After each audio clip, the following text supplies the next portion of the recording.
The wind cut through the broken walls of the apartment block, carrying sand into my scope. I kept my breath steady. The target was 300 meters out, leaning on a burnt-out truck, cigarette between his fingers.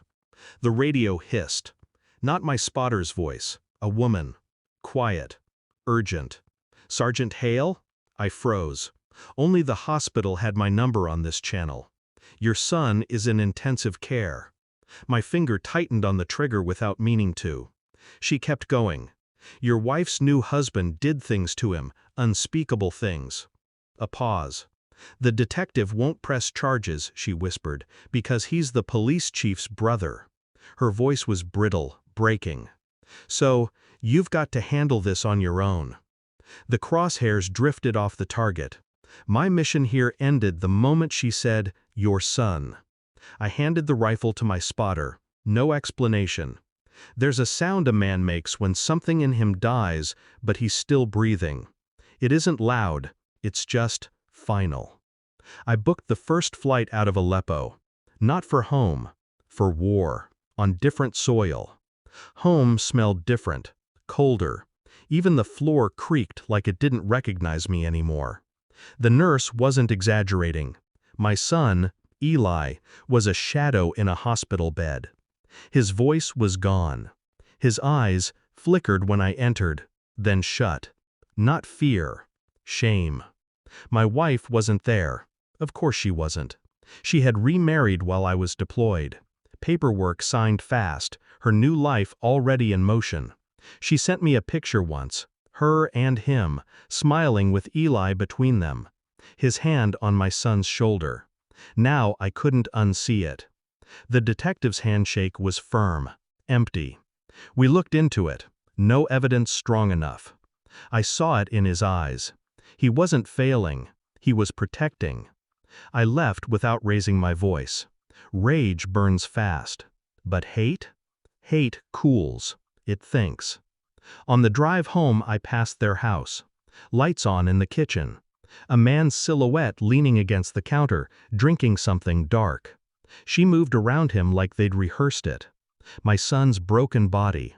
Their quiet, warm kitchen. Something didn't add up. And I intended to balance the numbers. I started with the police report. It was thin, deliberately. Words missing, statements half-written. A hole cut exactly where truth should have been. I went to Eli's school. The nurse there flinched when I asked questions. She said she couldn't speak about it without permission. I didn't press. Yet. Then I followed him. My wife's new husband. His routine was tight. Work, gym, home. But patterns are weaknesses. And his weakness was Thursdays. Every Thursday he stayed late at work. The GPS tracker I slid under his bumper told me he wasn't anywhere near the office. He went to a bar. Not a place for casual drinks. It was where men went to be away from their lives. I ordered a whiskey 2 tables away. He didn't notice me. He was busy talking to a man in a leather jacket, the same man I'd seen smoking outside the police station a week ago. They laughed, clinked glasses. Something passed between them under the table, a small envelope. I left before he did, parked a block away from his house, watched the lights turn on, one by one. The quiet patience of a sniper. Different battlefield, same rules. The DNA test arrived 3 days later. I didn't need it to know. But holding proof is different. It's like the weight of a bullet before you chamber it. Eli wasn't mine. Not biologically. He was his. That was the truth they never planned for me to uncover. That's why charges were avoided, records thinned. Because destroying me wasn't enough. They wanted to erase me from my own bloodline. I found her in the grocery store. No scene, no shouting. I just placed the envelope in her hand. She opened it. Read. Her eyes darted up to mine. Her lips moved, but no sound came.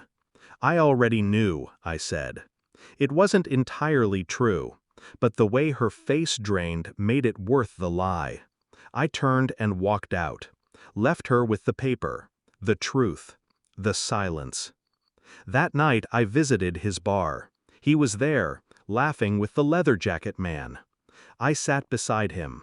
He froze when he recognized me. I slid a small flash drive onto the counter. Everything you've been doing every Thursday night is on there. Copies are already in 4 inboxes. Try to touch my son again, and they'll hit send. His mouth opened, closed. He wasn't good at fear, not yet. I leaned closer. I'm not taking him from you. I'm leaving him with you. Because when he grows, he'll know exactly what you are, and he'll choose who his father is. I stood, dropped a bill for my drink, and left him there, face pale, hands still on the flash drive like it was made of glass. Eli won't remember the man I was before Syria. That's fine. He'll remember the one who came after. I don't sleep much now, but when I do, it's without dreams. She hasn't called. Neither has he. The silence is the cleanest part of all this. People think revenge is about fire. It isn't. It's about frost, the kind that seeps in slow until the damage is permanent. I wasn't his father in blood, but blood never made a man. The truth did, and truth is mine. If you want, I can also make a slightly longer, more visceral cut of this with more sniper metaphors and inner psychological detail so the emotional pacing feels even more suffocating. That would make it feel even more cinematic.